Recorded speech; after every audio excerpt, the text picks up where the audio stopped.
lab specializes in using fish to explore human diseases, and specifically for my project, we're looking at human diseases related to fat processing.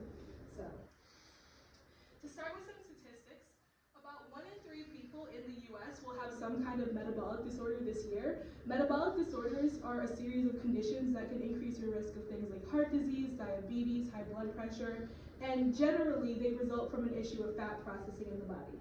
Additionally, about 1 in 20 people this year will obtain coronary artery disease, which is the most common form of heart disease. Coronary artery disease is also a result of issues with fat processing. And finally, about 4 in 20, or 1 in 5 people, will die from some form of heart disease this year in the US. So, with all these really big issues, what scientists have consistently found is that it all comes down to issues of fat processing in the body. Now, while a lot of this is environmental, it can also very much be genetic, and that's where we want to look at this guy. This is called the lipoprotein. The lipoprotein is a protein in the body that is responsible for picking up fats and shuttling it to wherever it's supposed to be in the body. They're sort of like the Amazon delivery trucks of our bodies. Their job is to pick up packages that can't move on their own and move them to where they need to be.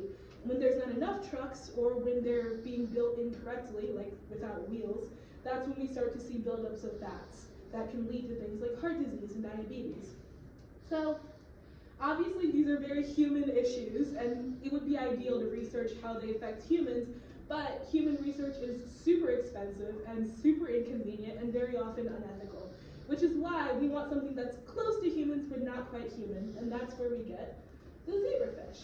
Zebrafish are really great research animals for a few reasons. First, they lay super abundantly, which makes it really easy to replicate experiments. Additionally, they're super easy to keep in a lab environment. They have similar reactions to drugs as humans and similar gene sequences, which is really great for my project. And what we really want to focus on here is they have this thing called optical clarity. Optical clarity looks, like this.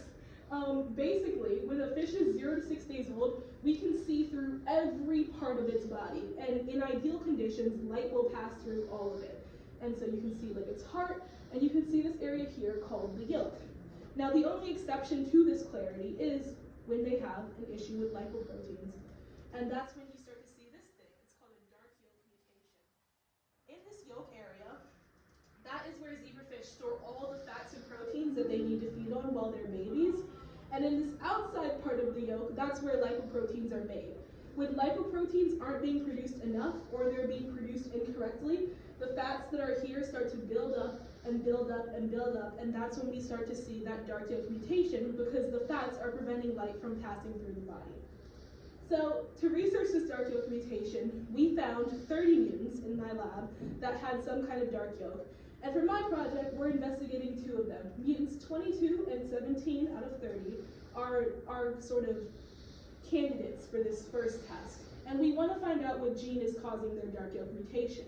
Additionally, we want to know what protein that gene relates to, and then we want to find out how that protein overall relates to lipoprotein production, because then we can see if humans have similar issues. So, for methods that we use to solve this problem, the first one was complementation crossing. This was always our first step. Complementation crossing is basically when 2 fish have dark yolk mutations, and the dark yolk mutation is coming from the same place, that child will also have a dark yolk mutation. But if 2 fish have dark yolk mutations and they're coming from different places, then the child will be completely normal. So this was really a way that allowed us to easily evaluate whether 2 completely separate fish families had the same gene causing their dark yolk. And then we had LipoGlow. LipoGlow is huge in my lab. It's basically like attaching an air tag to every single lipoprotein in the body, except instead of like a technological tracker, we have a little tiny ball of light that can be activated chemically. When we activate it, what we're able to see is the amount of lipoproteins based on the amount of light coming off of them. We can even see where the lipoproteins are in the body based on where the larger places of light are. And we can see things like size and density, but particularly for my project, what's important is seeing the amount. Then we have CRISPR. CRISPR, it allows us to knock out genes in a body. Basically, all we need to know with CRISPR is without the presence of this gene, is there a dark yolk versus having a normal yolk, which would indicate that the gene is not related to lipoproteins in any way. So this is what CRISPR looks like. These are normal yolk fish, meaning that without that gene, the fish would be. Then we have dendra. Dendra is very much like lipoglow. It basically allows us to take a picture of the yolk, and every single little ball of light that we see in that picture is a lipoprotein. So it allows us to see on a very small scale like what the lipoprotein presence is looking like. So for my mutant 22s, we found out very quickly that they had mutations in the same gene as mutant 2, meaning that they were related in some way. But what we didn't know was what that mutation was. So we turned to CRISPR. We created a list of potential genes based on whole genome sequencing, which basically compares a normal zebrafish to a mutated one. And these were the genes that we found that could be potentially related to lipoprotein production. So we CRISPR'd them, and what we found was that none of these genes have dark yolk mutations, which is unfortunate. But the reason is that it wasn't present in mutant 22, and since we know that the same gene is causing their issue, if it's not present in both, that's not our causative gene. So we did sequencing for mutant 22. We created a new list of genes that were present in both of them, and this list was more ideal for our purposes. So we CRISPR'd it, and the first one was not a dark yolk, which is fine because we did another one, and that one was also not a dark yolk, but this third one was also not a dark yolk. So basically, after all of that research, what we found was that none of these genes are dark yolk causing.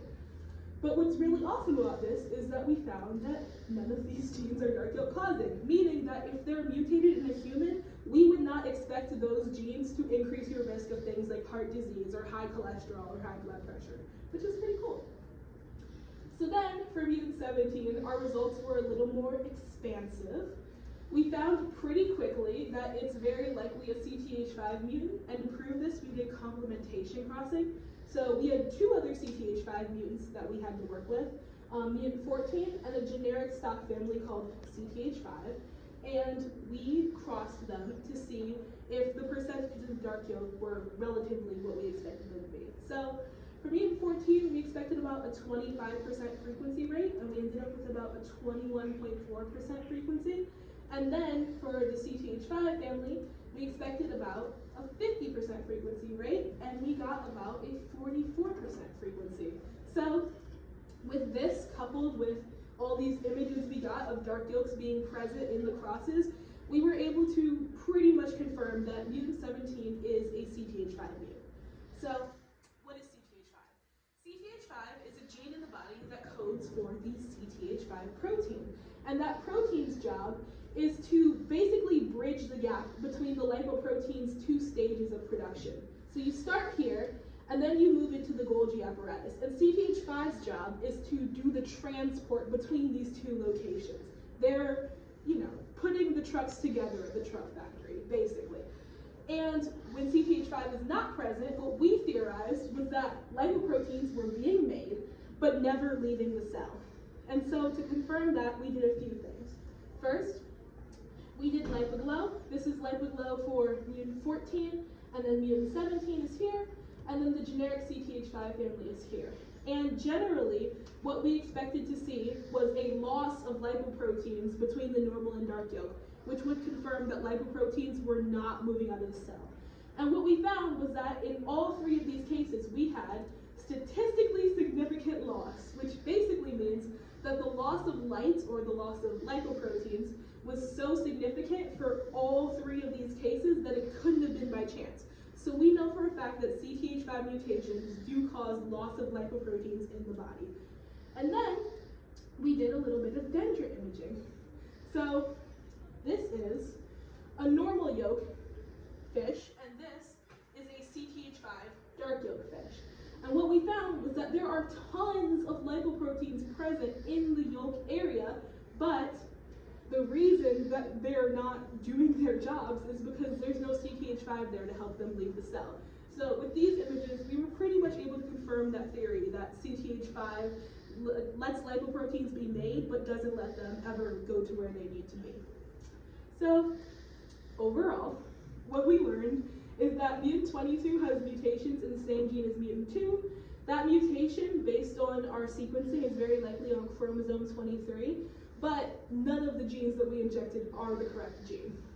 And for mutant 17, we learned that it's a CTH5 mutant. CTH5 is responsible for carrying lipoproteins around the cell, and CTH5 does cause lipoprotein loss when it's not produced in high enough quantities. For future research, we really want to discover that big final gene for mutants 22 and 2. And for mutant 14 and 17, we want to go into more comparing of how different CTH5 mutations can affect different fish differently. So that's the end of my project. Thanks for watching.